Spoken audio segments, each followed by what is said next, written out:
Voilà, donc on va procéder à des questions-réponses et puis nous vous invitons, si vous le pouvez, à prendre vos Bibles avec vous et voilà pour éventuellement nous appeler en direct et nous poser vos questions.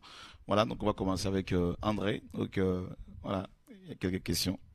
Ok, donc la première question, c'est une question dont beaucoup de chrétiens s'interrogent, de chrétiens et de non-chrétiens même d'ailleurs. Mhm, Et voilà, c'est au sujet de la différence entre l'enfer et le lac de feu. mhm, voilà. Donc, la différence entre l'enfer et le lac de feu. Est-ce que, je sais pas si tu peux nous éclairer aussi ceux qui nous écoutent, tous les auditeurs qui peuvent nous écouter en ce moment.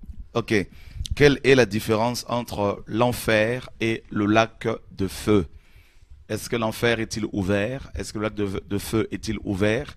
Et ça, c'est une bonne question, André, parce que tu sais que le Seigneur, qui est souverain, a eu à faire visiter à certaines personnes l'enfer et également le lac de feu. Et alors, il y en a qui se sont levés pour dire, mais non, l'enfer n'est pas encore ouvert, n'est pas encore opérationnel, ni le lac de feu.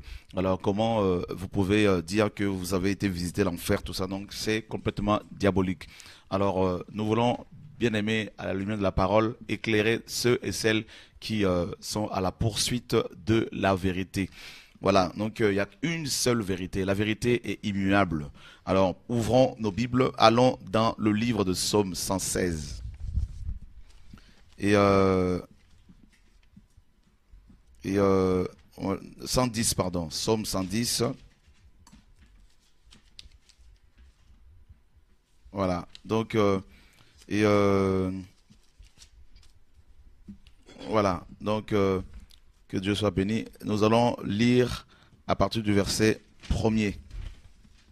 Hein, si André peut nous le lire. Alors, je lis au nom de Jésus. Parole de l'Éternel à mon Seigneur. Assieds-toi à ma droite, jusqu'à ce que je fasse de tes ennemis ton marchepied. L'Éternel étendra de Sion le sceptre de ta puissance. Domine au milieu de tes ennemis.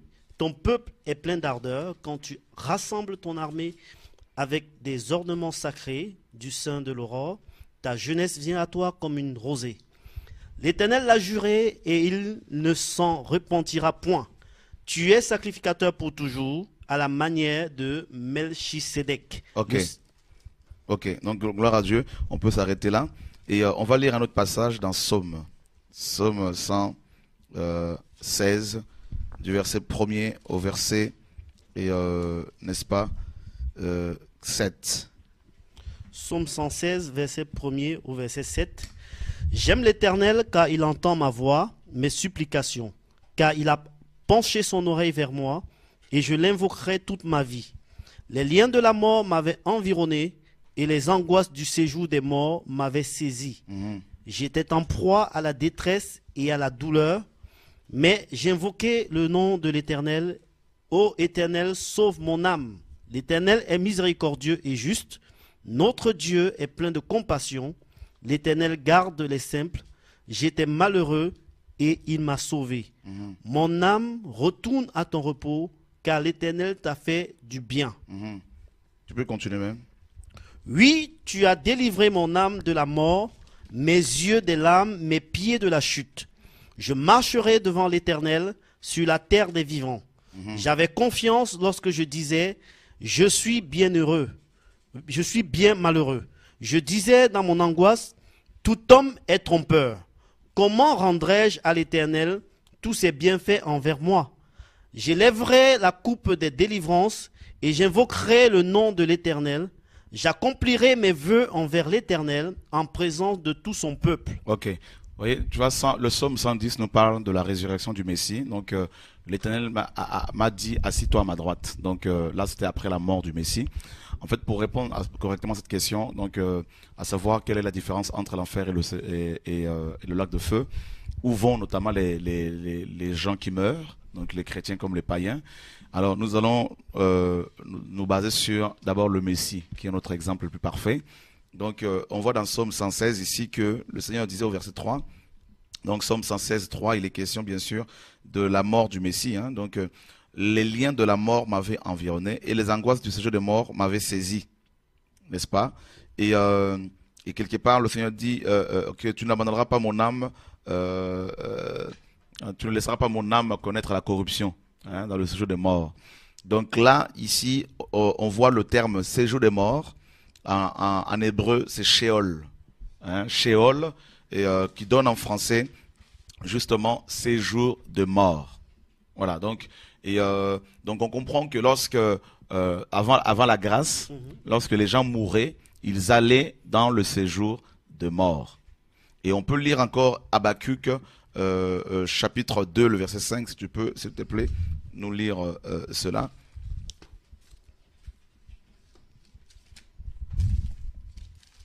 Voilà, Habakkuk chapitre 2, le verset. Voilà. Habakkuk 2, verset 5. Pareil à celui qui est ivre et arrogant, l'orgueilleux ne demeure pas tranquille. Il élargit sa bouche comme le séjour des morts, il est insatiable comme la mort. Ok, on peut lire encore Nombre 16, 33.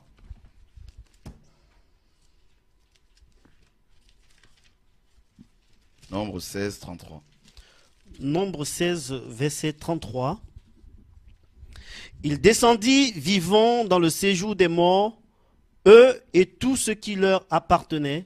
La terre les recouvrit et il disparut du milieu de l'assemblée. Voyez, lorsque Dieu va frapper ici les gens de la révolte de Corée, dans Nombre 16, on nous dit que ceux qui avaient suivi Corée dans sa rébellion vont descendre vivants dans le séjour de mort, n'est-ce pas?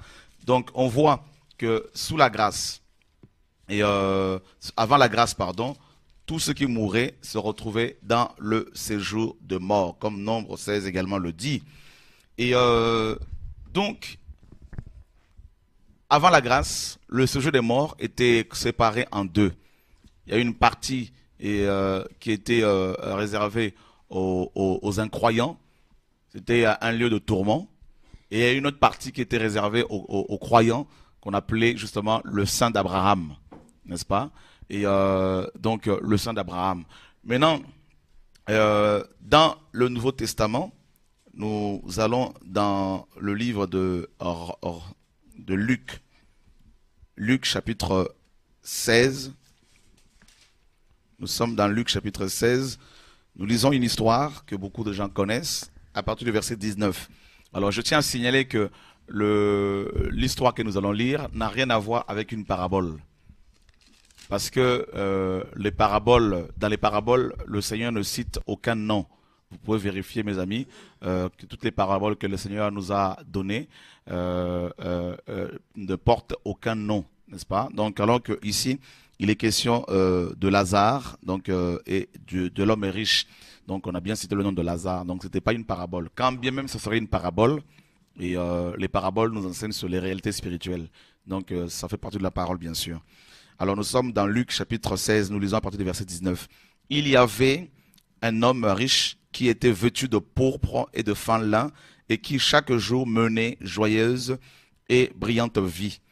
Un pauvre nommé Lazare était couché à sa porte, couvert d'ulcères, et désireux de se rassasier des miettes qui tombaient de la table du riche. Et même les chiens venaient encore lécher ses ulcères. Le pauvre mourut et il fut porté par les anges dans le sein d'Abraham. Le riche mourut aussi et il fut enseveli. Vous voyez la différence ici?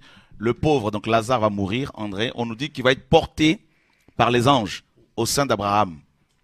N'est-ce pas? Donc il va être transporté au sein d'Abraham. Et donc c'est l'image du paradis, bien sûr. Et puis le riche va mourir à son tour. Et qu'est-ce qui va se passer? Il va être enseveli, c'est-à-dire enterré, n'est-ce pas? Donc on voit bien qu'il y a deux endroits bien distincts. Il y en a un qui est réservé aux chrétiens, aux croyants, et ils sont portés, n'est-ce pas, jusqu'à cet endroit-là par les anges. Et donc c'est un endroit qui est, comment dire, au-dessus de nous. Et puis l'endroit où vont les incroyants se trouve en dessous. N'est-ce pas? Donc nous sommes ici dans une sphère spirituelle, hein, dans un domaine spirituel. Et on nous dit que, verset 23 de Luc 16, dans le séjour des morts, il leva les yeux. Donc vous voyez bien que Lazare était au-dessus de lui, n'est-ce pas? Et lui, il était en dessous. Donc il leva les yeux. Et tandis qu'il était en proie au tourment, il vit de loin Abraham et Lazare dans son sein. Il cria, Père Abraham, aie pitié de moi, et envoie Lazare pour qu'il trempe le bout de son doigt dans l'eau et me rafraîchisse la langue, car je souffre cruellement dans cette flamme. Abraham répondit, mon enfant, souviens-toi que tu as reçu tes biens pendant ta vie, et que Lazare a eu les maux pendant la sienne. Maintenant, il est ici consolé, et toi, tu souffres. D'ailleurs, il y a entre nous et vous un grand abîme, afin que ceux qui voudraient passer d'ici vers vous ou de là vers nous ne puissent le faire. C'est pour qu'il le riche dit, je te prie, Père Abraham, d'envoyer Lazare dans la maison de mon père, car j'ai 5 frères. C'est pour qu'il leur atteste ces choses, afin qu'ils ne viennent pas aussi dans ce lieu de tourment. Abraham répondit, ils ont Moïse et les prophètes qui les écoutent. Et il dit non, Père Abraham, mais si quelqu'un des morts va vers eux, ils se repentiront. Et Abraham lui dit, s'ils n'écoutent pas Moïse et les prophètes, ils ne le seront pas persuadés, même si quelqu'un des morts ressuscité. Donc on voit bien ici, André, qu'il y a 2 endroits. Donc il y a un endroit, comme je le disais tantôt, qui est réservé aux chrétiens, donc aux croyants, c'est le sang d'Abraham. Et puis un autre endroit qui est réservé aux impies, c'est le séjour des morts. Vous voyez? Donc, le séjour des morts est réservé aux païens. Et ici, on nous dit que le riche était en proie au tourment. C'est un lieu de tourment. Donc, le séjour des morts égale un lieu de tourment. C'est ce que les Écritures nous disent. Et tellement qu'il y a la souffrance que une goutte d'eau a une valeur inestimable. N'est-ce pas? Donc le riche n'a même pas demandé un verre d'eau.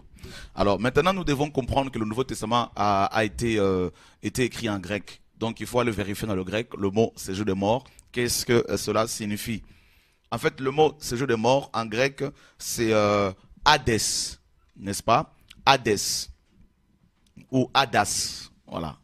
Hadès ou Hadas. Voilà. Donc c'est avec H. Donc H, tout ça H-A-D. Et accent aigu et puis S. Hadès. Donc Hadès donne en français séjour de mort. Alors ce qu'il faut comprendre c'est que dans le livre de Matthieu, chapitre 16, le verset 18, il est dit ceci.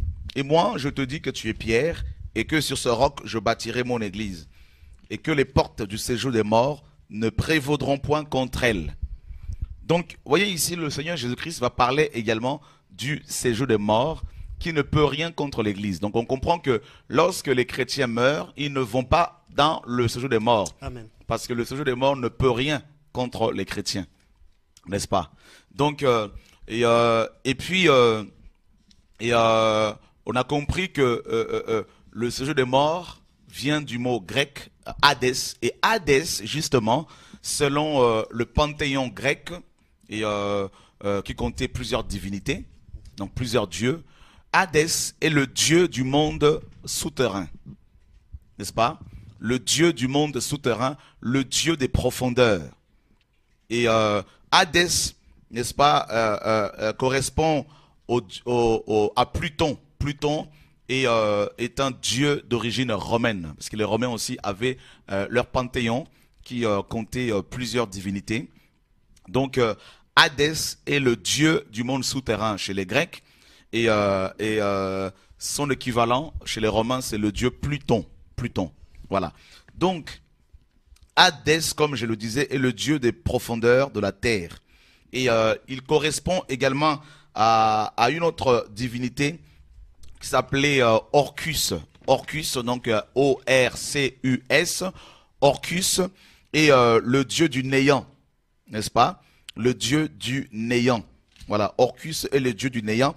Il est également le dieu des enfers dans la mythologie romaine. Et le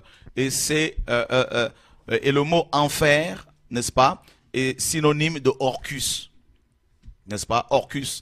Donc ça veut dire que le mot Hadès donne en français séjour des morts, c'est le dieu du monde souterrain. Et chez les Romains, c'était Pluton ou encore Orcus. Et donc le mot enfer, justement, vient, André, du mot Hadès. Et précisément, il vient de ce nom-là, donc de ce dieu Orcus. Voilà. Donc ça veut dire que le séjour des morts égale l'enfer. N'est-ce pas? Le séjour des morts égale l'enfer. Donc ça veut dire que lorsque un païen meurt, lorsque un pécheur meurt, il va dans le séjour des morts, c'est-à-dire en enfer. N'est-ce pas? Donc, en fait, le séjour des morts est un dieu, c'est un démon en même temps. Et on le verra plus tard. On voit dans Apocalypse chapitre 20, si tu peux nous lire, André, s'il te plaît, le verset, à partir du verset 11. Apocalypse 20, à partir du verset 11. Puis je vis un grand trône blanc et celui qui était assis dessus. La terre et le ciel s'enfuient devant sa face, et il ne fut plus trouvé de place pour eux. Et je vis les morts, les grands et les petits, qui se tenaient devant le trône.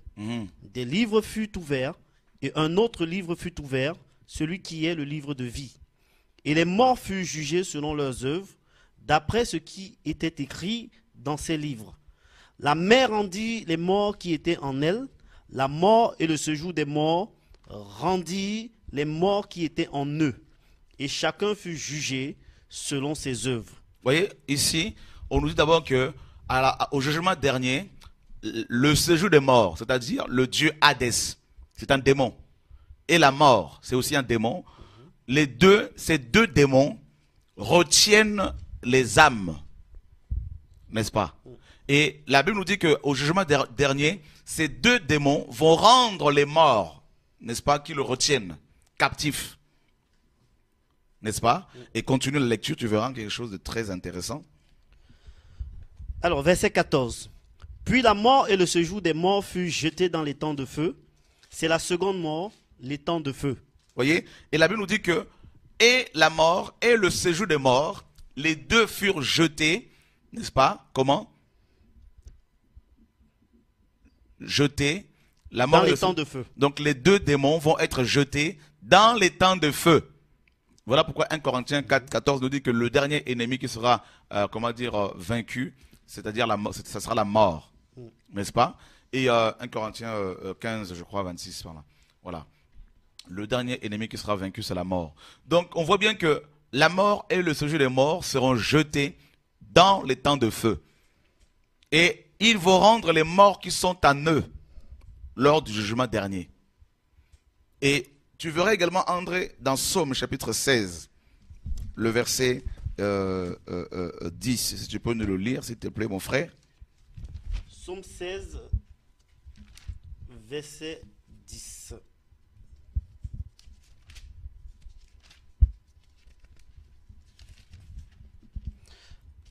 Alors, je lis. Car tu ne livreras pas mon âme au séjour des morts, tu ne permettras pas que ton bien-aimé voie la corruption. Donc ici, il est question du Messie, n'est-ce pas? Donc c'est David qui va prophétiser cela. Et il dit que, en fait, c'est le Christ qui parle avant son incarnation. Il dit à son Père, car tu ne livreras pas mon âme au séjour des morts. Et tu ne permettras pas que ton bien-aimé voie la corruption. N'est-ce pas? Donc, et le mot séjour des morts ici, donc on a vu, hein, en hébreu c'est Sheol. Sheol qui donne en français sépulcre, ou encore monde souterrain, ou encore enfer. N'est-ce pas? Donc on voit bien que l'enfer est ouvert dès la chute de l'homme, André. En fait, dès la chute de Satan, ce démon, donc l'un des anges qui avait suivi Satan, est devenu l'enfer, le dieu du monde souterrain. C'est-à-dire Satan, quand il a été chassé du ciel, n'est-ce pas, si vous lisez Ésaïe 14, on nous dira qu'il va être précipité juste dans les profondeurs de la terre. Et le séjour des morts va même se mouvoir. Comment ça se fait que tu sois descendu jusqu'ici? N'est-ce pas? Donc lorsque Satan va être chassé du ciel, Apocalypse 12 nous dit qu'il y a des démons qu'il avait suivis, donc les anges qu'il avait suivis. Certains anges occupaient, n'est-ce pas, la mer, étaient tombés dans la mer, dans les eaux, d'autres sur terre. Donc, et Jean verra dans Apocalypse 5 qu'il y avait des créatures dans le ciel, sur la terre et sous la terre qui adoraient, n'est-ce pas? Donc on voit bien que sous terre, il y a un monde sous terre dans le domaine spirituel bien sûr, un monde, comment dire, c'est le monde des esprits, et il y a aussi en même temps le Sheol, c'est-à-dire le séjour des morts, où règne ce démon. Donc l'esprit des morts et le dieu Hadès. Maintenant on voit ici Jésus, avant son incarnation, qui dit, hein, n'est-ce pas, par David, par la bouche de David, que le Père n'allait pas permettre à ce que, n'allait pas le livrer, car tu ne livreras pas mon âme au séjour des morts. Donc on peut dire littéralement, tu ne livreras pas mon âme au dieu Hadès. Parce que les âmes qui mouraient, les âmes des païens, étaient livrées à ce dieu, à cette divinité. Et tu ne permettras pas que ton bien-aimé voie la corruption, c'est-à-dire tu ne permettras pas à ce que mon âme soit détruite, n'est-ce pas? Et donc Jésus parlait de sa résurrection ici. Et qu'est-ce qui va se passer? Quand le Seigneur va mourir, il va effectivement se retrouver dans le séjour de mort pendant 3 ans, pendant 3 jours, pardon. Et il s'est retrouvé pendant 3 jours dans le séjour de mort et non 3 ans. Allons dans Ephésiens chapitre 4. Ephésiens chapitre 4, si tu peux, André, s'il te plaît, nous lire à partir du verset 7. Vous voyez qu'il y a besoin d'enseignement. Ephésiens 4, à partir du verset 7. Jusqu'au verset 10. Mais à chacun de nous, la grâce a été donnée selon la mesure du don de Christ. C'est pourquoi il est dit, étant monté dans les hauteurs, il a amené des captifs et il a fait des dons aux hommes. Or, que signifie il est monté, sinon qu'il est aussi descendu dans les régions inférieures de la terre? Ok, les régions inférieures de la terre. Voyez? Donc, les Éphésiens étaient les Grecs. N'est-ce pas? Ça, il ne faut pas l'oublier. Oui. Donc, ils connaissaient ces régions-là.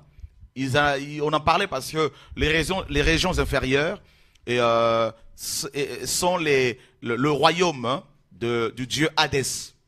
Donc, quand Paul va leur parler de ces régions inférieures, il savait que les Éphésiens comprenaient son langage, qu'ils comprenaient que Christ, à sa mort, il est descendu dans ces régions inférieures de la terre pour rencontrer justement les 2 divinités, c'est-à-dire l'esprit de mort et le dieu Hadès. Continue. Verset 10. Celui qui est descendu, c'est le même qui est monté au-dessus de tous les cieux, afin de remplir toutes choses. Et la Bible nous dit qu'il est descendu, il est monté dans les hauteurs en amenant des captifs. En fait, quand Jésus-Christ est descendu dans ces régions inférieures, c'est-à-dire en enfer, dans le séjour des morts, il est allé justement délivrer tous ceux qui étaient captifs du dieu Hadès. N'est-ce pas? C'est-à-dire, il est allé libérer les captifs. C'est-à-dire, il y a des croyants qui étaient dans le sein d'Abraham, mais c'était toujours, ça y est, cet endroit-là, personne n'était monté encore au ciel. La parole le dit.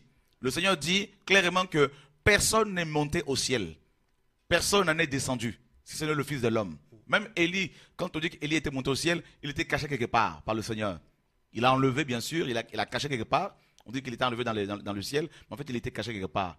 Seul Jésus-Christ est descendu et monté au ciel. Mais quand il est descendu seul, pour son incarnation, il est descendu dans les régions inférieures. Il est allé maintenant libérer les croyants qui étaient retenus par le dieu Hadès. N'est-ce pas? Et c'est ce que l'auteur nous dit ici. Et il est monté dans les hauteurs avec eux, pour qu'ils soient dans la gloire de Dieu, en attendant la résurrection corporelle à la fin de temps. N'est-ce pas? Donc, et ça c'est merveilleux, ce que le maître a fait ici. Donc c'est pourquoi la Bible dit qu'il a emmené avec lui des captifs. Et Matthieu 27 nous dira que lors de sa résurrection, plusieurs corps des saints même étaient ressuscités. Ils étaient rentrés dans la ville sainte. Tu vois. Et Apocalypse 1,18 nous le confirme. Apocalypse 1,18, tu peux nous le lire. Apocalypse chapitre 1er, le verset 18. Apocalypse 1, verset 18.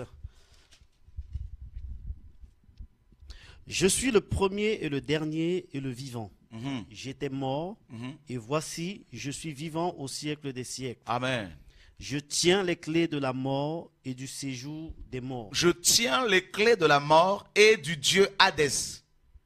C'est-à-dire du Sheol, du séjour des morts. Amen. Et ça, c'est merveilleux, Amen. André.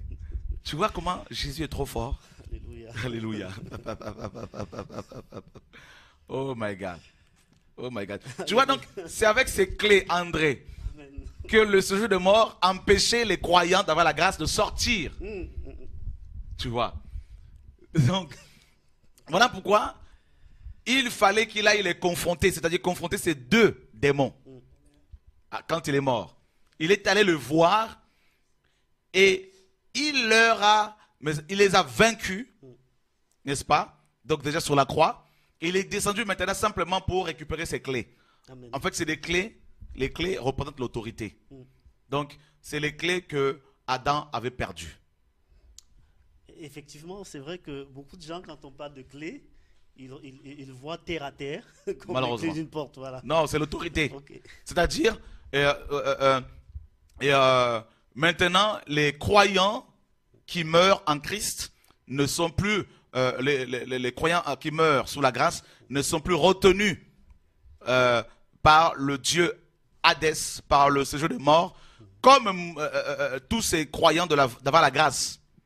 Nous sommes maintenant délivrés et voilà pourquoi, mes amis, il a dit dans Matthieu 16 que les séjours des morts, au verset 18, ne prévaudront point contre l'Église.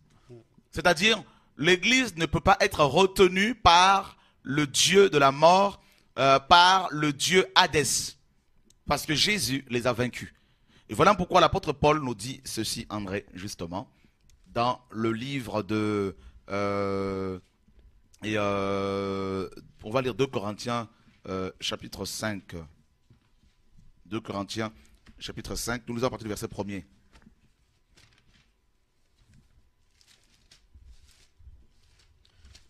« 2 Corinthiens chapitre 5, à partir du verset 1er.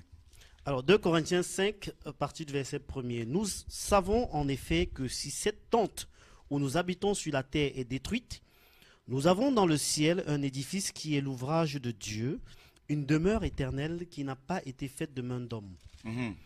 Aussi gémissons-nous dans cette tente, désirant revêtir notre domicile céleste, si du moins nous sommes trouvés vêtus et non pas nus.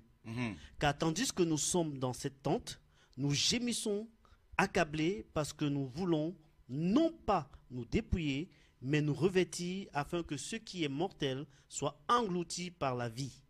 Et celui qui nous a formés pour cela, c'est Dieu qui nous a donné des arts de l'esprit. Tu vois, Paul il dit ici que nous avons, n'est-ce pas, un domicile. Mais c'est un domicile céleste, n'est-ce pas? Et nous voulons vite regagner ce domicile. Et il y a un autre passage qui est très explicite. Nous allons lire dans Philippiens chapitre 1er, André, si c'est possible. Nous lisons à partir du verset 21. Philippiens 1, 21 à 25. Philippiens 1, 22 à 25. Alors je lis verset 21. Car Christ est ma vie et mourir m'est un gain. Mais s'il est utile pour mon œuvre que je vive dans la chair, je ne saurais dire ce que je dois préférer. Je suis pressé des deux côtés. J'ai le désir de m'en aller et d'être avec Christ, ce qui de beaucoup est le meilleur. Mais à cause de vous, il est plus nécessaire que je demeure dans la chair. Et je suis persuadé, je sais que je demeurerai et que je resterai avec vous tous, pour votre avancement et pour votre joie dans la foi. Tu vois ici, Paul dit quelque chose de terrible, André. Il dit, je suis pressé de deux côtés. J'ai le désir de m'en aller et d'être avec Christ. ce qui de beaucoup est le meilleur. Donc Paul nous fait comprendre que lorsqu'un chrétien meurt, il ne va plus dans le séjour des morts, c'est-à-dire en enfer. Mais il va directement au ciel pour être avec le Seigneur. Son âme, son esprit. Maintenant, son corps est enterré, bien sûr. Son corps, le corps du chrétien mort, attend la résurrection corporelle. Mais son esprit et son âme, les deux fusionnent et vont au ciel. Donc son âme se retrouve avec le Seigneur dans la gloire. N'est-ce pas? Et Jean verra même dans Apocalypse là-bas, chapitre, lisons Apocalypse chapitre 14, le verset 6. Jean, Apocalypse chapitre, Apocalypse chapitre 6. Voilà, chapitre 6, il est question du 5e sceau, verset 9. Apocalypse 6, verset 9. Quand il ouvrit le 5e sceau, je vis sous l'autel les âmes de ceux qui avaient été immolés à cause de la parole de Dieu et à cause du témoignage qu'ils avaient rendu. Ils criaient d'une voix forte en disant: jusqu'à quand, Maître saint et véritable, tarderas-tu à juger et à tirer vengeance de notre sang sur les habitants de la terre? Une robe blanche fut donnée à chacun d'eux, et il leur fut dit de se tenir en repos quelque temps encore, jusqu'à ce que soit complet le nombre de leurs compagnons de service et de leurs frères qui devaient être mis à mort comme eux. Tu vois ici, André, j'en vois des chrétiens qui sont les martyrs, notamment, n'est-ce pas, sous l'autel, donc c'est-à-dire au ciel, tout simplement. Et l'autel, c'est l'image de la croix, n'est-ce pas? Donc, c'est la présence de Dieu. Et il nous dit que ces chrétiens sont conscients. Donc, on voit que la vie continue après la mort. Il y a une vie après la mort. Et le Seigneur l'a dit, l'a si bien dit, celui qui croit en moi vivra même s'il meurt. Amen. Dans Jean 5. Et ça, c'est une belle parole d'encouragement pour ceux qui sont, mes amis, éprouvés, pour ceux qui perdent leurs parents, leurs proches, n'est-ce pas? Et pour ceux et celles également qui ont peur de la mort et qui sont malades, qui sont condamnés par la médecine. Si nous sommes en Christ, nous n'avons rien à craindre parce qu'il y a une vie après la mort. Amen. Voyez? Et les chrétiens sont bien conscients après la mort, et même les inconvertis. Et regarde ce que la parole dit dans Apocalypse, André, chapitre 14, verset 13. Apocalypse 14, verset 13. Et j'entendis du ciel une voix qui disait: écris, heureux dès à présent les morts qui meurent dans le Seigneur. Oui, dit l'Esprit, afin qu'ils se reposent de leurs travaux, car leurs œuvres les suivent. Quelle parole d'encouragement. Alléluia. Alléluia. Oh my God. Amen. Oh my God. Amen, amen. Et heureux dès à présent les morts qui meurent dans le Seigneur. Oh mes amis, mourront dans le Seigneur. Amen. C'est une belle parole. Amen. Alléluia. Oui, afin, oui, dit l'Esprit, parce que l'Esprit c'est la vérité, n'est-ce pas? Afin qu'ils se reposent de leurs œuvres, de leurs travaux, Alléluia. car leurs œuvres les suivent. Frère, Dieu n'est pas ingrat pour oublier notre travail, Amen. Amen. André. Donc voilà pourquoi quand nous travaillons dans l'œuvre du Seigneur, nous ne devons pas nous décourager. Amen. Parce que nos œuvres vont nous suivre, frère. Amen. Dieu est juste, Virginie. Et ça, c'est merveilleux. C'est merveilleux. Donc, c'est une joie. Et dans Psaume 116, verset 10, il est dit que elle a du prix la mort de 115. Elle a du prix la mort de ceux qui, des enfants de Dieu. N'est-ce pas? Elle a du prix la mort des enfants de Dieu. Et ça, c'est quelque chose de merveilleux. Donc, on voit bien que lorsque les chrétiens meurent, présentement, ils vont directement dans la présence de Dieu, dans le ciel même, comme Paul l'a dit. Et les païens, quand ils meurent, ils vont directement dans le séjour des morts. Et là-bas, ils souffrent. Ce n'est pas encore une punition éternelle, c'est-à-dire le lac de feu, mais c'est un endroit provisoire. Le séjour des morts ou l'enfer, c'est un endroit provisoire. Et comme les chrétiens qui vont dans la présence de Dieu, c'est provisoire parce qu'ils attendent la nouvelle Jérusalem. Voilà. Donc, voilà maintenant, définissons. Nous avons défini, André, le séjour des morts. Nous avons défini l'enfer. L'enfer n'a rien à voir avec le lac de feu. On a vu que à la fin de temps, dans Apocalypse 20, Dieu va jeter, n'est-ce pas, dans le lac de feu, la mort et le séjour des morts, c'est-à-dire l'enfer. Le mot séjour des morts, Hadès en grec, est le dieu du monde souterrain. Hadès, c'est le dieu grec du monde souterrain. N'est-ce pas, Et chez les Romains, c'était, comment dire, Pluton. Et puis Pluton ou Orcus. Et Orcus donne en français enfer. Donc l'enfer n'est pas un lieu de souffrance, de tourment définitif. C'est un lieu de souffrance et de tourment provisoire. Voilà. Maintenant, définissons maintenant le lac de feu. Nous allons dans Apocalypse chapitre 20. Apocalypse chapitre 20. Nous lisons, André, le verset 15. Apocalypse 20, 14 et 15. versets 14 et 15. Puis la mort et le séjour des morts furent jetés dans les temps de feu. C'est la seconde mort, les temps de feu. Quiconque ne fut pas trouvé écrit dans le livre de vie fut jeté dans les temps de feu. Tu vois ici, André, on nous dit que les temps de feu, c'est la seconde mort. N'est-ce pas? Il y a 3 types de morts. Il y a la mort spirituelle, qui est la séparation d'avec Dieu. C'est ce que Adam et Ève ont connu tout de suite après leur chute. Les païens sont morts spirituellement. Beaucoup de chrétiens, malheureusement, également le sont. Et deuxièmement, il y a la mort physique. C'est la séparation de l'âme. L'âme quitte le corps. Jacques le dit. Jacques chapitre 1, chapitre 2 le dit, que de même que la foi sans les œuvres est morte, le corps sans l'esprit est également mort. Et la troisième et la dernière mort, c'est la seconde mort. La seconde mort, c'est la séparation éternelle d'avec Dieu.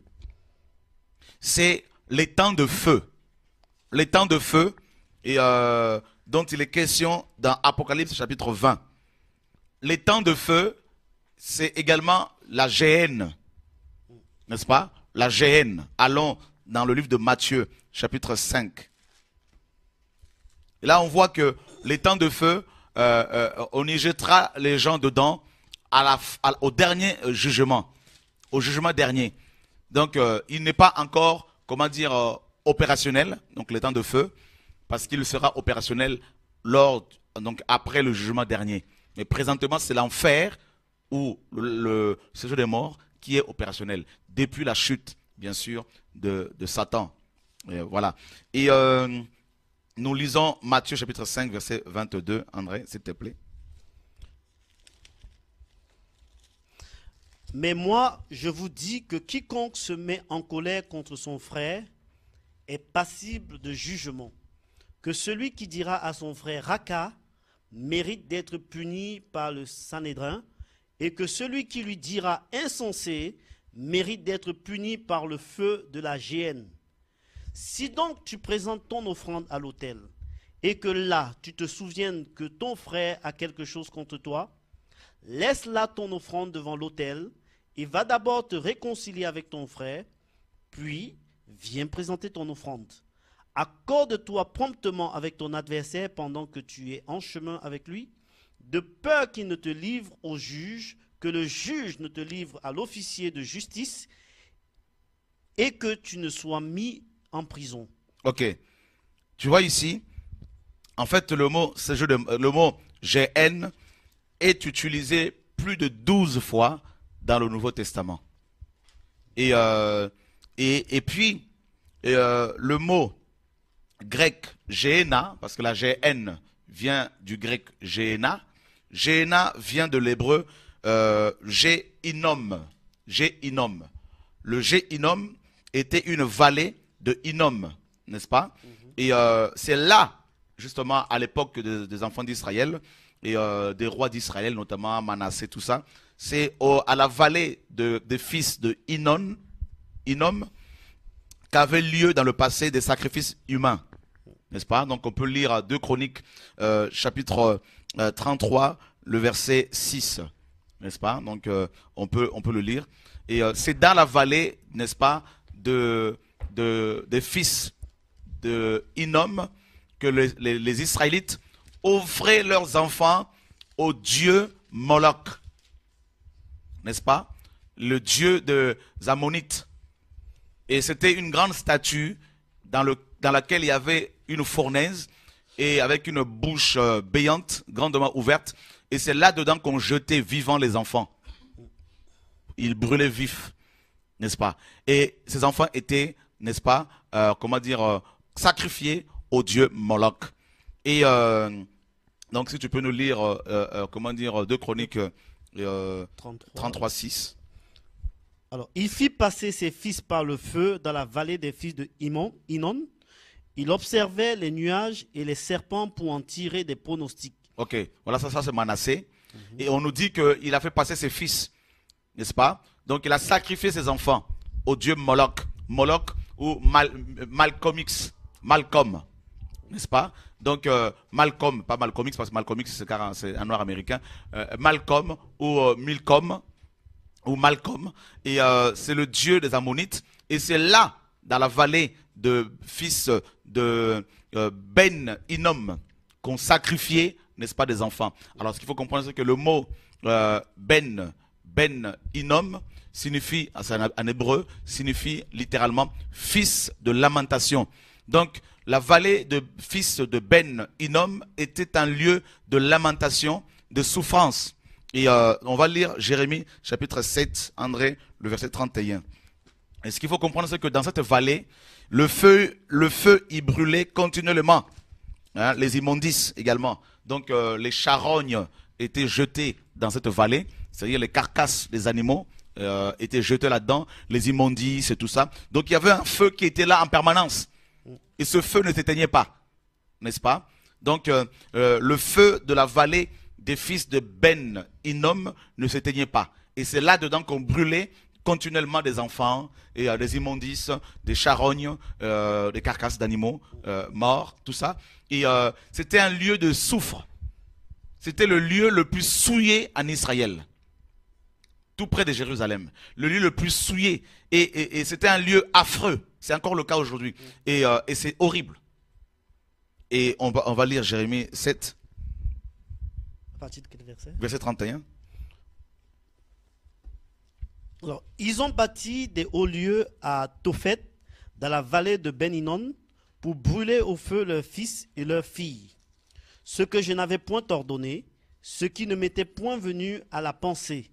Ok, tu peux t'arrêter là, merci. Vous voyez, Dieu dit par Jérémie aux enfants d'Israël qu'ils avaient, n'est-ce pas, bâti des hauts lieux à Tophet, dans la vallée de Ben Hinnom, pour brûler au feu leurs fils et leurs filles. Ce que je n'avais point ordonné, ce qui ne m'était point venu à la pensée. C'est pourquoi, voici les jours viennent, dit l'Éternel, où l'on ne dira plus Tophet et la vallée de Ben Hinnom, mais où l'on dira la vallée du carnage. Et l'on enterrera les morts à Tophet par défaut de place. Les cadavres de ce peuple seront la pâture des oiseaux du ciel et des bêtes de la terre. Et il n'y aura personne pour les troubler.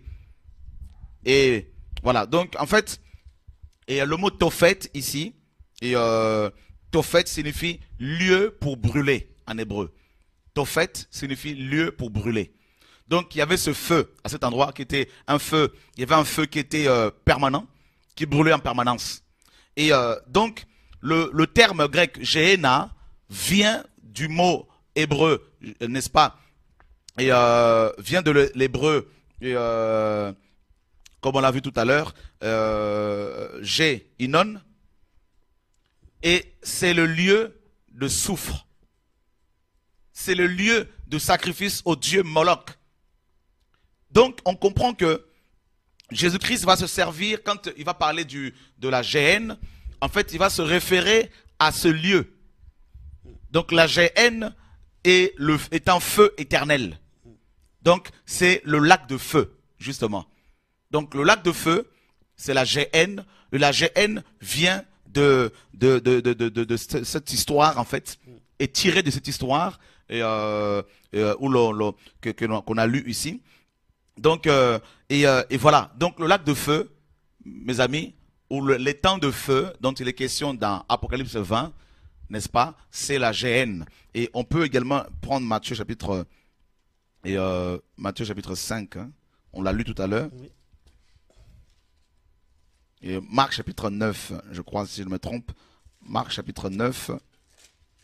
Marc chapitre 9. Nous lisons à partir du verset 43. Si ta main est pour toi une occasion de chute, coupe-la. Mieux vaut pour toi entrer manchot dans la vie que d'avoir les deux mains et d'aller dans la géhenne, dans le feu qui ne s'éteint point. Tu vois?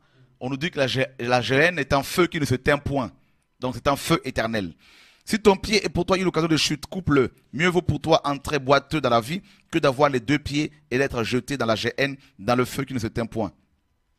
Et si ton œil est pour toi une occasion de chute, arrache-le. Mieux vaut pour toi entrer dans le royaume de Dieu, n'ayant qu'un œil, que d'avoir deux yeux et d'être jeté dans la géhenne, où leur ver ne meurt point, et où le feu ne se teint point. Car tout homme sera salé de feu. Vous voyez, et là c'est terrible. Tout homme sera salé de feu. N'est-ce pas? Donc, et ça c'est une parole terrible. Donc Jésus-Christ a dit plusieurs fois ici que la géhenne est un feu qui ne s'éteint point. Alors que la souffrance, ou les souffrances que les païens éprouvent actuellement en enfer, vont prendre fin parce qu'ils vont être sortis de là pour être jugés à la fin de temps et de nouveau, cette fois-ci, jetés dans un lieu de tourment, mais cette fois-ci des tourments éternels, c'est-à-dire les temps de feu ou la géhenne. Voilà la différence. Donc, le lac de feu, c'est un lieu qui n'est pas encore ouvert, qui n'a pas encore reçu des morts, parce que il n'est pas encore opérationnel. Mais par contre, présentement, les gens qui meurent sans Jésus vont dans le séjour des morts, c'est-à-dire dans le Hadès, précisément en enfer. Et ils souffrent terriblement, comme on l'a vu dans Luc chapitre 16 à partir du verset 19.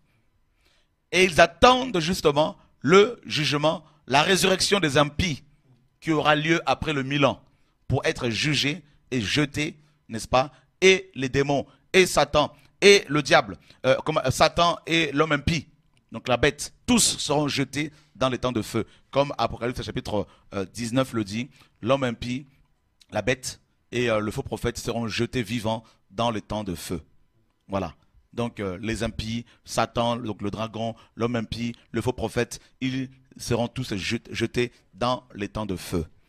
Est-ce que, maintenant la question que nous devons nous poser, quelqu'un peut-il visiter, Dieu peut-il faire visiter quelqu'un l'enfer, c'est-à-dire le séjour des morts? Oui, oui.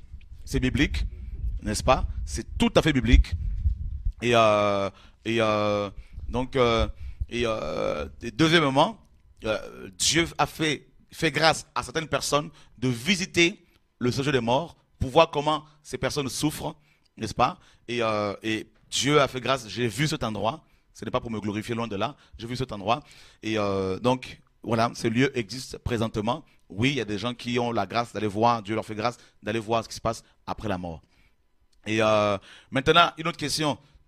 Peut-on visiter le lac de feu? Oui, mes amis. Parce qu'il y a des gens qui disent que non, le lac de feu, comme il n'est pas encore ouvert, on ne peut pas le visiter. Ça, c'est carrément de l'immaturité. C'est sous-estimer Dieu. C'est sous-estimer Dieu. Parce que d'ailleurs, comment savons-nous qu'il y a les temps de feu? C'est la Bible qui nous en parle. Et si la Bible en parle, c'est parce que Jean l'a vu, cet endroit-là. N'est-ce pas? Il a vu que Dieu y jetait c'est-à-dire la bête, n'est-ce pas? On l'a vu, on peut le lire. Dieu montre à ses enfants le futur, donc le présent, d'abord le passé, le présent et le futur. Donc ce n'est pas anti-biblique si quelqu'un vous dit que Dieu lui a fait visiter l'enfer, le séjour des morts, ou aussi, ou encore, ou aussi le lac de feu. Voilà, Apocalypse chapitre 19, André, nous lisons le verset 20.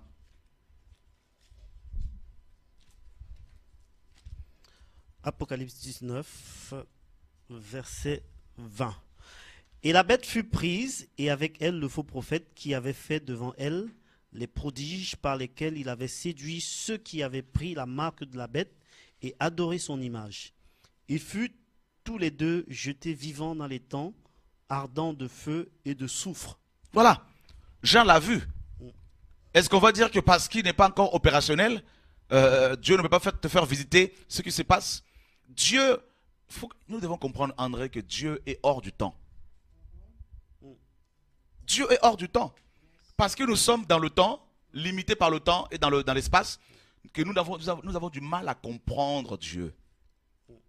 Parce qu'il y a un soi-disant docteur de la parole qui a parlé à une radio, soi-disant chrétienne, il n'y a pas longtemps, une radio congolaise, pour dire que je suis un faux prophète parce que je dis que Dieu m'a fait visiter le lac de feu et l'enfer. Il dit que ce n'est pas possible. Mais mon ami docteur, je crois que tu as besoin, avec beaucoup d'humilité, de l'enseignement biblique. Voilà. Il ne faut pas qu'on se voile la face. Ce n'est pas pour te condamner, mais c'est pour te dire qu'il faut relire la parole de Dieu. Et Dieu a montré aux prophètes, notamment Ésaïe, Jérémie, Zacharie, des choses qui allaient se passer, c'est-à-dire 1000 ans après, 2000 ans après, 3000 ans après, avec une précision inouïe. Ce Dieu n'est-il pas capable? A-t-il changé? N'est-il pas capable de montrer à ses enfants le futur, tout en étant en accord avec les Saintes Écritures? Oui, ce Dieu n'a pas changé. Dieu a donné, mes amis, aux prophètes, aux jeunes prophètes, dans 1 roi 12, 13, le nom du roi Josias, un siècle avant qu'il ne naisse. Dieu va donner à Ésaïe le nom de Cyrus, dans Ésaïe 44, vers la fin 25, 45 également, le nom de Cyrus, un siècle avant que Cyrus ne naisse. Et Dieu dira que Cyrus va délivrer son peuple. N'est-ce pas? Et Dieu va donner au 8e siècle à Ésaïe le nom d'Emmanuel, qui serait, n'est-ce pas, le Messie d'Israël. 8 siècles avant que Jésus ne vienne. C'est Dieu-là. Peut-on véritablement le minimiser? Mes amis, nous avons besoin de recevoir l'éclairage. Nous avons besoin de revenir à la parole véritable. Pour ne pas, mes amis, faire un combat charnel contre ceux qui prêchent, qui essaient de prêcher la vérité. Oui, je le réitère, Dieu m'a fait grâce de visiter le séjour des morts, c'est-à-dire l'enfer, et le lac de feu. Et la parole le confirme. Donc ce n'est pas anti-biblique. Voilà. Donc que Dieu soit béni. Et je ne sais pas s'il y a des questions encore par rapport à cela. Et je crois que Dieu nous a fait grâce d'avoir un tout petit peu d'éclairage là-dessus. Voilà. Et le lac de feu est un lieu définitif où seront jetés Satan, tous ces démons, les faux prophètes, les pécheurs, n'est-ce pas? Mais présentement, tous ceux qui meurent en Christ sont dans la gloire, et tous ceux qui meurent sans Christ vont dans le séjour des morts, c'est-à-dire en enfer. Et c'est un lieu de souffrance provisoire. C'est ce que la parole nous dit. Voilà, mes amis. Que Dieu soit béni. J'ai pris du temps pour répondre à cette question parce que c'était important d'éclaircir là-dessus et que cette vidéo soit diffusée correctement sur le net. Également, voilà, comme ça les chrétiens auront de l'éclairage. J'ai envie de dire même que souvent ces prises de position ou interrogations sont un peu à côté dans le sens, en fait, ça doit révéler aux véritables enfants de Dieu que les personnes qui les posent peut-être n'ont plus l'esprit. Parce que c'est spirituellement qu'on juge. Tout à fait. Et on ne peut pas saisir ces choses si on n'a pas l'esprit de Dieu. Effectivement. Si on n'a pas, en fait, la lumière. Tout à fait. Donc, on peut quand même, tout à pour fait. ceux qui sont de Dieu, voilà, comprendre tout de suite. Regarde Jean. Jean a vu, André, dans Apocalypse 21, il a vu dans les moindres détails, n'est-ce pas, la Nouvelle Jérusalem. Il a décrit dans les moindres détails la Nouvelle Jérusalem. Mais alors que la Nouvelle Jérusalem n'est pas encore, mes amis, habitée. Mais Jean a décrit cette ville. Donc, Dieu peut t'amener dans le futur pour te montrer les choses qui ne sont pas encore, comment dire, accomplies, mais dans les détails. Parce qu'il est Dieu, il est hors du temps. Pour Dieu, le passé, le présent, le futur n'existait pas. D'ailleurs, ce qu'il faut comprendre, c'est que en hébreu, il n'y a pas d'auxiliaire être ni avoir. Donc, il n'y a pas le futur, en fait, si on veut parler. Parce que Dieu est éternel. Donc, il est Dieu, il est hors du temps. Donc, les gens ne soient pas choqués si ils attendent que Dieu a fait visiter certaines personnes l'enfer, le paradis, le lac de feu, la Nouvelle Jérusalem, ou encore, je ne sais pas, voilà, il est Dieu, il fait ce qu'il veut. Amen. Voilà. Bonjour apôtre, j'ai une question à vous poser parce que je n'ai pas bien saisi cela dans la parole. Où sera le Seigneur une fois que le malin sera relâché? Où sera Jésus-Christ une fois que le malin sera relâché après son emprisonnement de 1000 ans? C'est cela. Mais le Seigneur sera à Jérusalem. La Bible nous dit dans Apocalypse 20 là-bas, on peut le lire, hein, Apocalypse chapitre 20, et verset 7. Quand les 1000 ans seront accomplis, Satan sera relâché de sa prison, et il sortira pour séduire les nations qui sont aux quatre coins de la terre, Gog et Magog, afin de les rassembler pour la guerre. Leur nombre est comme le sable de la mer. Ils montèrent à la surface de la terre et ils investirent le camp de saints et la ville bien-aimée. Mais un feu descendu du ciel et les consuma et les dévora. Voilà. Donc le Seigneur sera dans la ville bien-aimée. Parce que c'est là qu'il va siéger. C'est là, c'est à Jérusalem qu'il va régner. Et d'ailleurs, dans Matthieu chapitre 6, frère, Matthieu chapitre 5, Matthieu chapitre 5, je lis le verset 35, 34-35. Mais moi je vous dis de ne pas jurer aucunement, ni par le ciel, parce que c'est le trône de Dieu, ni par la terre, parce que c'est son marchepied, ni par Jérusalem, parce que c'est la ville du grand roi. Voilà, la ville bien-aimée, c'est Jérusalem, c'est la ville du grand roi. Donc Jésus-Christ sera à Jérusalem, bien sûr. Oui. Bonsoir apôtre, il y a des questions sur le Skype. Bonjour, oui. Bonjour, pardon. Les questions c'est, les démons souffrent-ils en enfer ou font... j'ai une question, les démons souffrent en enfer ou font souffrir les autres ou ils ne sont même pas? Ok, bonne question. Les démons sont en enfer, bien sûr. Parce que le mot enfer vient du mot grec Hadès. Ou encore, d'un autre terme, Orcus. N'est-ce pas? Donc, c'est le séjour des morts. Donc, c'est un démon. Donc, et il faut comprendre également que la mort aussi est un démon. N'est-ce pas? La mort, à la base, est un démon. Ça, il ne faut pas que les gens l'oublient. Voilà. Donc, ce qui fait que, en enfer, oui, il y a les démons, bien sûr, qui règnent. Parce qu'ils sont jetés, ils sont dans le monde souterrain. Et bien sûr, tout à fait. Et les démons en enfer souffrent-ils? Mais les démons, de toute façon, qu'ils soient sur terre, dans les airs, ils souffrent. Même Satan lui-même, parce qu'ils n'ont pas la paix. Ils n'ont pas la paix. En fait, Dieu, c'est la paix. Dieu, c'est la lumière. Satan, c'est la haine. Satan, c'est les ténèbres. Et c'est le trouble. Et il n'y a pas la paix. Donc, ils ne sont pas heureux. Bien sûr, ils souffrent. Tout à fait. Oui. Comment savoir qu'un mort peut ressusciter ou que la volonté de Dieu est de le laisser mourir? Et comment être sûr que nous pouvons dire lève-toi à un mort? Question de Vanessa d'Aubagne. Ok. Comment être par rapport à la résurrection des morts? Alors, il faut comprendre que le Seigneur est capable effectivement de ressusciter les morts. Mais il faut avoir le discernement. Hein? Il faut avoir le discernement. Et Dieu peut libérer quelqu'un d'entre les morts. On l'a vu, on l'a expérimenté. Et on le voit dans la parole. Mais il faut le discernement. Il faut être à l'écoute de l'Esprit de Dieu. Et de toute façon, il faut toujours tenter. Hein? Si tu reçois une pensée pour prier pour un mort, ben, il faut tenter parce que celui qui ne tente rien n'a rien. Hein? Donc, et comment savoir que c'est Dieu qui a parlé? Ben, c'est justement en fonction des résultats. Voilà, qu'on saura si c'est Dieu qui avait parlé ou pas. Voilà. Donc, je ne sais pas s'il y a d'autres questions. Oui. Question de Dia. La parole dit que la Nouvelle Jérusalem est notre mère. Je ne comprends pas très bien. Pourrais-je avoir une explication? Merci. Effectivement, nous sommes dans le livre de Galates. Galates chapitre 4. Et nous lisons le verset 22. Car il est écrit qu'Abraham eut deux fils, un de la femme esclave et un autre de la femme libre.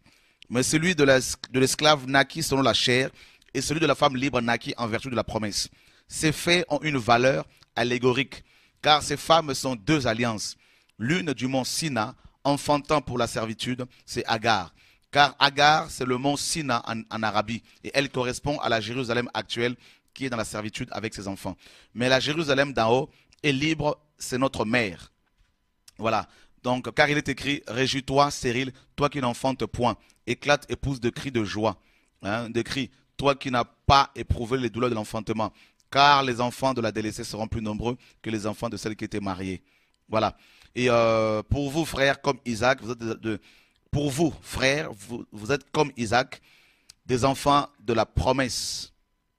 Voilà. Donc, ce qu'il faut comprendre, c'est que Abraham avait deux femmes, et Agar et, n'est-ce pas, Sarah.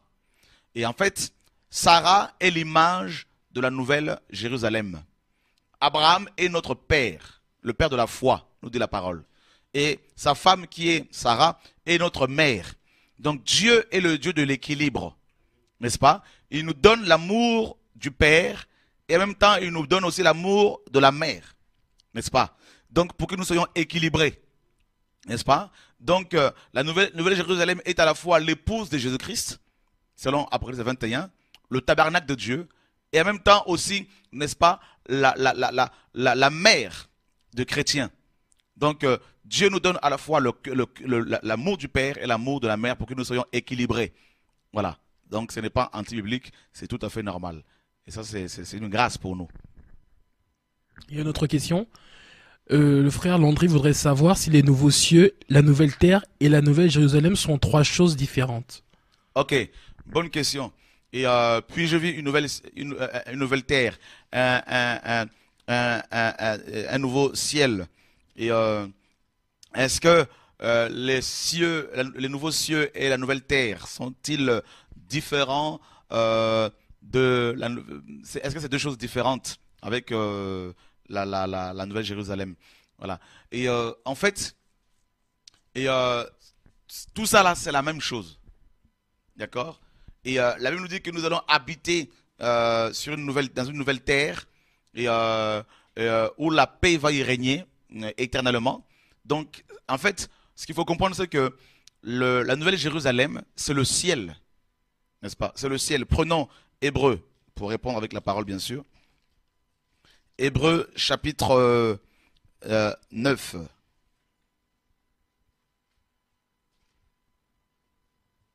Nous lisons le verset 11 et 12. André, s'il te plaît. Verset 11. Mais Christ est venu comme souverain sacrificateur des biens à venir. Il a renversé le tabernacle plus grand et plus parfait. Il a traversé. Oui, il a traversé, le tabernacle plus grand et plus parfait, qui n'est pas construit de main d'homme, c'est-à-dire qui n'est pas de cette création. Et il est entré une fois pour toutes dans le lieu très saint, non avec le sang des boucs et des veaux, mais avec son propre sang, ayant obtenu une rédemption éternelle. Vous voyez, on nous dit que Christ a traversé le tabernacle plus grand et plus parfait, qui n'est pas construit de main d'homme. C'est-à-dire, il n'est pas de cette création. Et ce tabernacle-là, d'après Apocalypse 21, c'est la nouvelle Jérusalem. D'accord? Et on nous dit que, au verset 24, car Christ n'est pas entré dans un sanctuaire fait de main d'homme, en imitation du véritable. Mais il est entré dans le ciel même, afin de comparaître maintenant pour nous devant la face de Dieu. Donc on nous dit que ce tabernacle est le ciel même. Donc, vous voyez que la nouvelle Jérusalem, c'est le ciel. N'est-ce pas? Donc c'est carrément le ciel qui va... C'est vrai qu'on dit que cette nouvelle Jérusalem va descendre du ciel. En même temps, on est un peu confus, et on se dit, mais attends, mais c'est quoi cette affaire-là? En fait, la nouvelle Jérusalem, c'est le ciel. C'est là où il y a la Shekinah, là où il y a la gloire. N'est-ce pas? Donc, c'est la cité de Dieu. Nous lisons Hébreux chapitre 11, verset 10. Hébreux 11, verset 10. Car ils attendaient la cité qui a de solides fondements, celle dont Dieu est architecte et le constructeur. Donc, vous voyez, la nouvelle Jérusalem, où le tabernacle céleste, est appelé la cité, n'est-ce pas? Donc, de Dieu. Et Abraham l'avait vu, parce qu'il a vu Melchisédek, n'est-ce pas? Le roi de Salem, donc le roi de la nouvelle Jérusalem.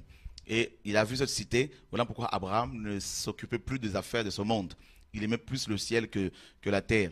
Et dans Hébreux chapitre 12, lisons le verset 18. Vous ne vous êtes pas approché d'une montagne qu'on pouvait toucher et qui était embrasée par le feu, ni de la nuée, ni des ténèbres, ni de la tempête, ni du retentissement de la trompette, ni du bruit des paroles, tels que ceux qui l'entendirent demandaient qu'il ne leur en soit pas adressé une de plus. Car ils ne supportaient pas cette déclaration. Même si une bête touche la montagne, elle sera lapidée. Et ce spectacle était si terrible que Moïse dit, « Je suis épouvanté et tout tremblant. Mais vous, vous êtes approchés de la montagne de Sion, Premièrement, de la montagne de Sion, de la cité du Dieu vivant, c'est la même chose, donc c'est la cité du Dieu vivant, la Jérusalem céleste, la Jérusalem céleste, des myriades qui forment le cœur des anges, de l'assemblée des premiers-nés inscrits dans les cieux, du juge qui est le Dieu de tous, des esprits des justes parvenus à la perfection, de Jésus qui est le médiateur de la nouvelle alliance et du sang de l'aspersion qui parle mieux que celui d'Abel. Vous voyez, donc la nouvelle Jérusalem est appelée aussi Sion, n'est-ce pas? Il y avait deux Sion, donc Sion, la cité du Dieu vivant, la Jérusalem céleste, des myriades qui forment le cœur des anges. Amen. Donc c'est le ciel même. Amen. Voilà. Ouais. Il y a d'autres questions? Dans quel but ceux qui avaient été incrédules et qui étaient en prison ont-ils entendu prêcher Jésus? Selon 1 Pierre 3, verset 20. Ok, nous lisons 1 Pierre chapitre 3, le verset 20. Et 1 Pierre chapitre 3, verset 20. Je vois que ces enseignements encouragent beaucoup de personnes. Amen. Et puis éclaircissent beaucoup de points qui sont quand même qui étaient sombres. Hein. Amen. Et voilà, 1 Pierre 3, 20. Et nous allons lire à partir du verset 18 pour la bonne compréhension.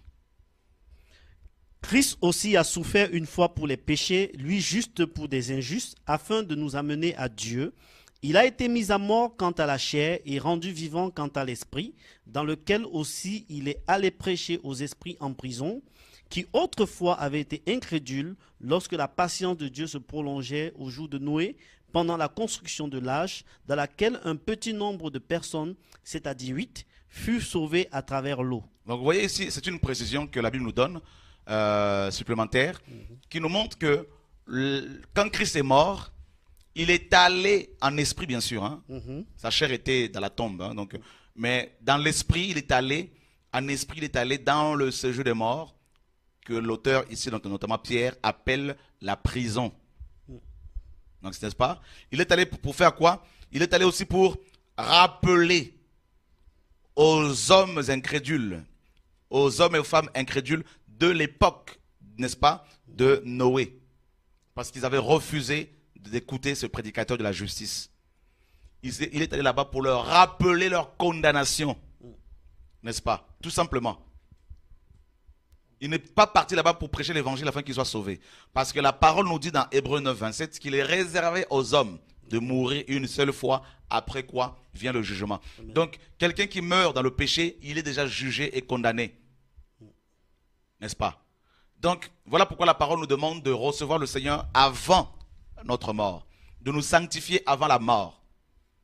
Et là, il n'est pas parti pour prêcher la repentance, pour amener encore ces gens à la raison. Alors, il y en a qui vont dire, mais oui, mais dans 1 Pierre 4, 6, il est dit que, car l'évangile fut aussi annoncé aux morts, afin qu'après avoir été jugés comme des hommes dans la chair, ils vivent selon Dieu par l'esprit. Ouais, mais la mort dont il est question ici, c'est la mort spirituelle. Voilà, tout à fait. Nous étions tous morts spirituellement et le Seigneur nous a sauvés et Paul le confirme dans Éphésiens chapitre 2. Merci Saint-Esprit. Amen. Nous l'aimons beaucoup parce que c'est lui qui me donne tous ces versets. Et voilà, verset 1er, André, si tu peux nous le lire. Éphésiens 2, verset 1. Vous étiez morts par vos offenses et par vos péchés, dans lesquels vous marchiez autrefois selon le train de ce monde, selon le prince de la puissance de l'air, de l'esprit qui agit maintenant dans les fils de la rébellion.